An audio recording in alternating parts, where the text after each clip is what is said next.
Good morning बच्चों। आज हम लोग ज्योमेट्रिक प्रोग्रेशन पढ़ेंगे। बहुत ही मजेदार टॉपिक है क्योंकि तुम लोग एपी पढ़ चुके हो, अर्थमेटिक प्रोग्रेशन समझ चुके हो, तो अब ज्योमेट्रिक प्रोग्रेशन पढ़ो कि सर ज्योमेट्रिक प्रोग्रेशन जीपी क्या होता है वास्तव में और हम कैसे इसको समझ सकते हैं। ध्यान से सुनिए। देखिए, ये भी एक तरह का क्या है, प्रोग्रेशन। प्रोग्रेशन का मतलब होता है बढ़ना या घटना, बढ़ोतरी या घटोतरी, दोनों को ही तुम प्रोग्रेशन कह सकते हो। प्रोग्रेशन का मतलब ये होता है कुछ चीज बढ़ेगा या घटेगा। तो ये बिल्कुल आपके लिए, जो हमारे 11th के बच्चे हैं फाउंडेशन कोर्स वाले, एकदम नया है आपके लिए। जो सीबीएसई वाले बच्चे हैं, बिहार बोर्ड वाले हैं, उसके लिए तो बिल्कुल नया है क्योंकि 10th में उसके लिए सिर्फ एपी पढ़ना है। तो ज्योमेट्रिक प्रोग्रेशन क्या है, तो सिंपल हम लोग अपने भाषा में समझेंगे। इफ द रेशियो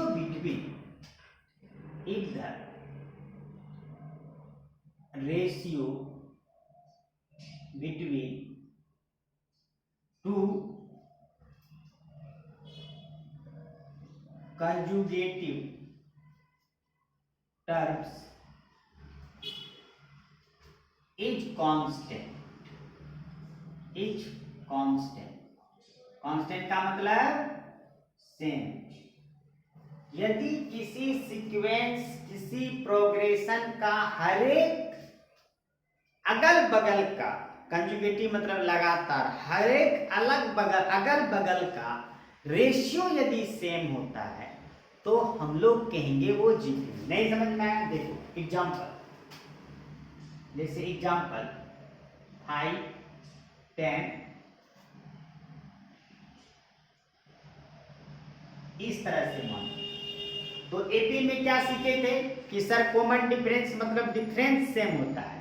जीपी में क्या सीखेंगे कि रेशियो मतलब इससे इसको डिवाइड करो, 10/5 क्या है 2 कटा के, फिर इससे इसको 20/10 कटा के क्या आया 2, फिर इससे इसको 40/20 क्या आया 2, और इससे इसको 80/40 कटा के ये भी 2 है।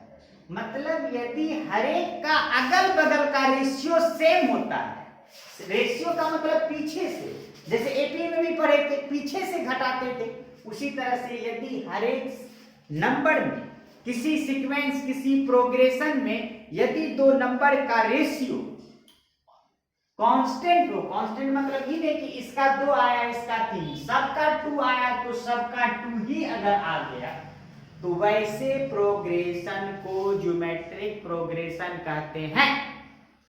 बोलो, समझ गए? सिंपल सा बात है कि सर एपी में क्या था, डिफरेंस सेम था, और ज्योमेट्रिक प्रोग्रेशन में क्या है, रेशियो सेम था। ठीक ना? ये ऐसे टर्म को हम लोग कहेंगे कि ये ज्योमेट्रिक प्रोग्रेशन में है, जीपी में, जिसको क्या कहेंगे, जीपी में है, ज्योमेट्रिक प्रोग्रेशन में। ठीक। अब फिर जैसे आप लोग एग्जाम्पल लिख लिए होंगे, इसको इरेज कर देते हैं। ठीक है,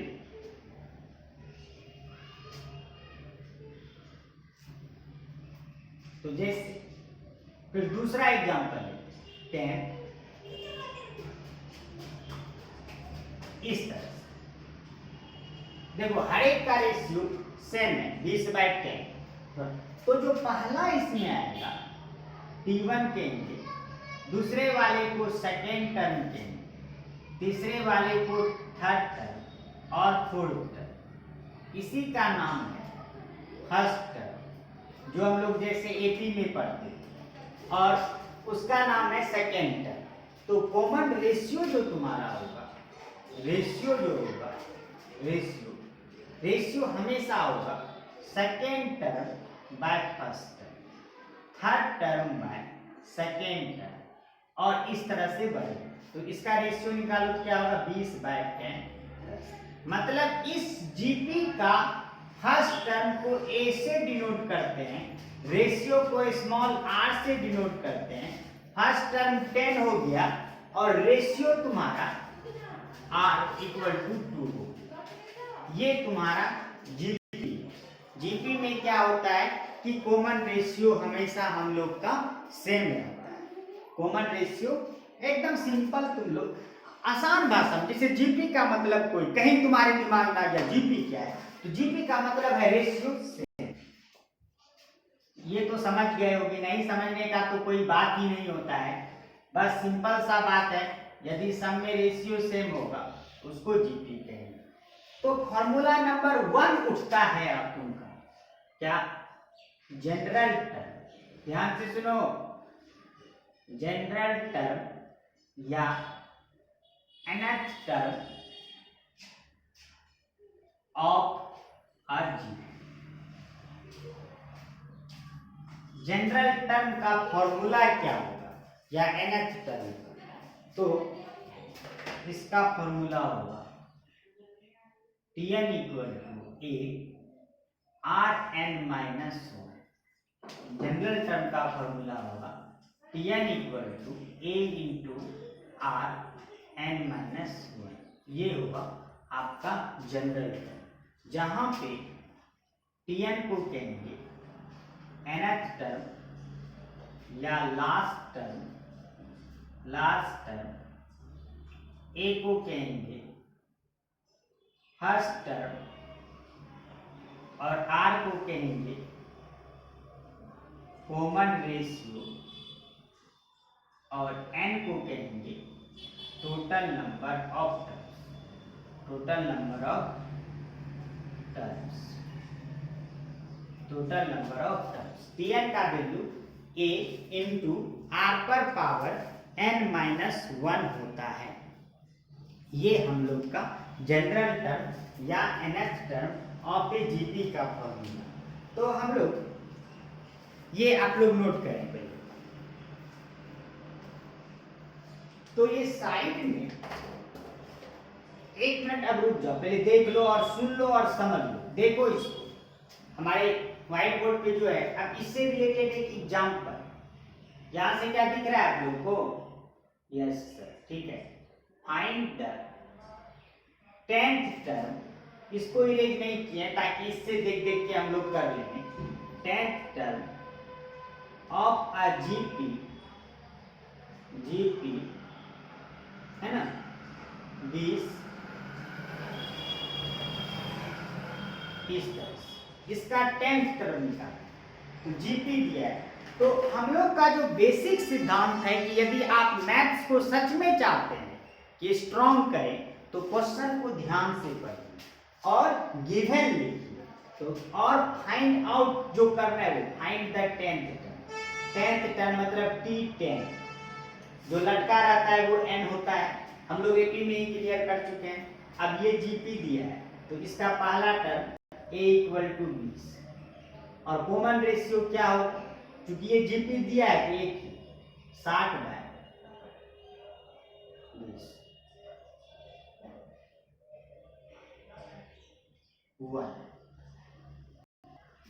20 3 है कॉमन रेशियो। तो Tn का फॉर्मूला क्या पढ़े थे, ये वाला a आर एन माइनस 1।